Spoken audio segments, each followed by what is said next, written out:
Oh, we're back. Check it out. That's right, kids. I got a new chainsaw. Well, new to me. What did we get? Oh, coming through. That's a Stihl MS-180C. I believe one of the, what'd you call it, first gen? A little bit older. I tried to figure it out, and it's not easy. The only way I can figure out that it's an older version of it is like, there's no plus to advance. And it's obviously got the bump in the back, which is an older version. But so, like, well, what do we got here? Let's take a look. I'll explain, you know, what happened and how I did it, and all this and that. So this was listed on Craigslist. I can't remember what the guy wanted. 150 bucks or something. Came with this. So the bar that's on it now is not the bar. So it came with this bar. If you can see, that bar has been installed. It's a 16-inch, you know, Rollomatic E Mini. Very light use. Came with a chain, 16-inch. Very light use. But it also came with a 14-inch bar that was original to the saw and a 14-inch chain. And it's like, well, what is this? Well, that's a 16-inch bar as well, you know. And I decided to put the older bar on and the older chain because these are like this bar and this, I mean, the dude gave me the box even, like, I got the box for it. It's like a $50 bar, I think, roughly. Whatever, no big deal. And you'll understand well, maybe you won't. Comment below if you think you can understand my logic here. As you recall, I also got this little bad boy. That's the MS-170. And when I bought this, it came in a bundle deal, and it didn't operate. It was a non-operating saw. Got it for almost free. I mean, I just played it off like I didn't give a shit about the saw because it didn't rain. I wasn't going to pay much for a non-running saw. It ended up having like chunks of junk in it. Anyways, so I threw the 14-inch bar on that. This came with a 16 originally. And I guess technically this came on this saw, but like, I mean, right now it's only going to there. And, you know, this one came on the new saw. Well, I mean, it does cover it fine, and it does make a nice little seal there, but like, I don't know, something about a giant cover on a giant blade makes it look more giant, and a shorter cover on the shorter blade. I mean, now that I pointed out, maybe you see, it doesn't really, I don't know what to tell you. So anyways, they're different saws, obviously. I believe this is about a 30cc. This is about a 32cc.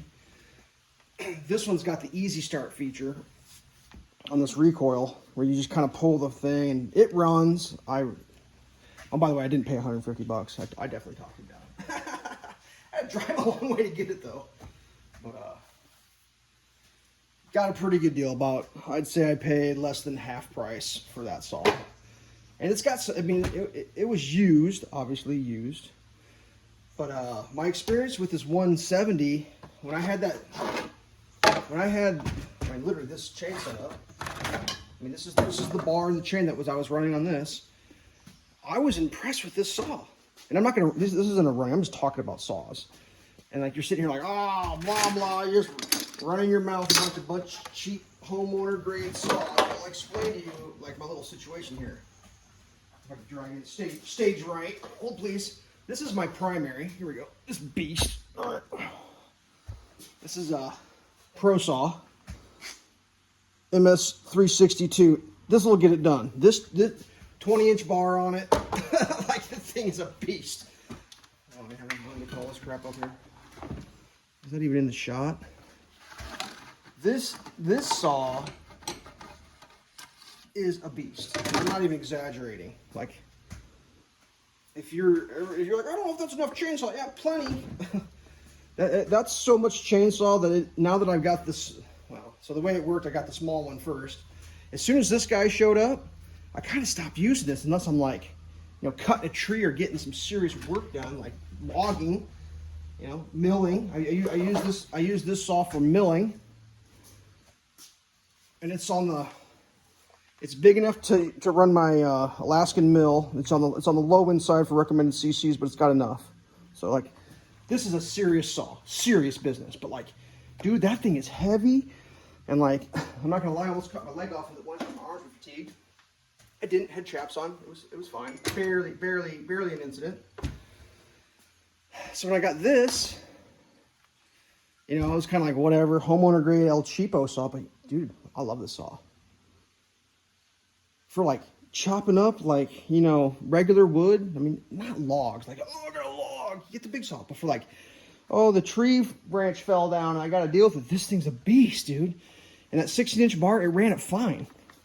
I mean, I've gone through large logs with a 16-inch blade, and like, it obviously doesn't go through as good as that 362, obviously, because it's like half the CCs. But like, I was impressed. Now this thing, you know, I haven't actually cut anything with it yet, but I fired it off when I bought it, and I fired it up since I got it home. But like, if the old smaller saw ran the 16-inch blade good, I bet this thing's gonna run it great. I did do the upgrade on the dogs on this, by the way. Little dog upgrade. Now the one thing I did notice about this has been run flooded. I pulled the muffler off and tried to clean it up, and I watched a video of a guy talking about how to deal with that. So apparently you get it running, you turn the thing upside down, and it'll clear out all the liquid in the bottom. But I mean, whatever. What are you gonna do in life? You know what I mean? Like, what are you gonna do?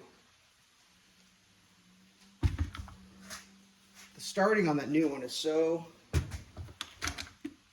nice.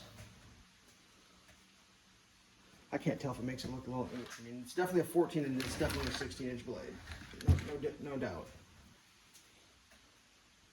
So, obviously the option could be I put 16s on both, but my thought was, and you can comment down below what you think about this. Smaller blade on the smaller engine, on the lighter motor head, makes it just a lighter unit for when you don't want to be messing around. Like maybe you got to reach for something or do something that's maybe not the greatest idea. So we're trying it, whatever. And then I got, you know, a whole other bar and a whole other. And I've seen the upgrades going from these, what are these, 4.3 thickness to the 5s. I don't think I'm going to do that. I mean, if I need a thick bar and a heavy duty, that's what the Pro Saw's for. But for just monkeying around, oh man, I'm going to fire this up. Let's do it. Let's fire this thing. Shall we? Trigger pull, down. Up one. Oops. Come on, start.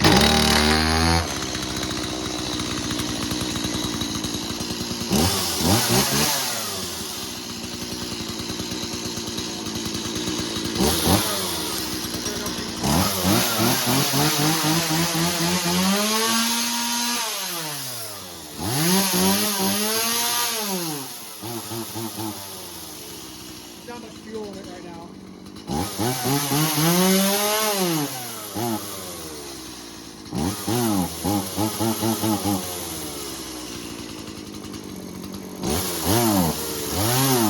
Logging.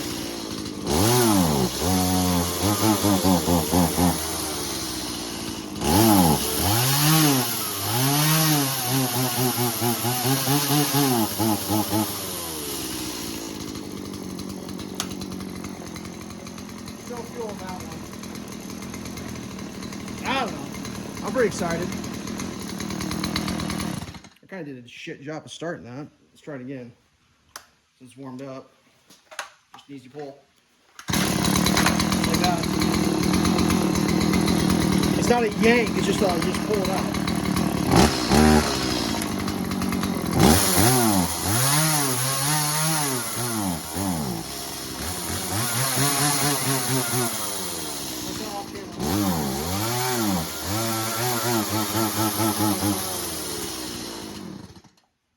Whatever.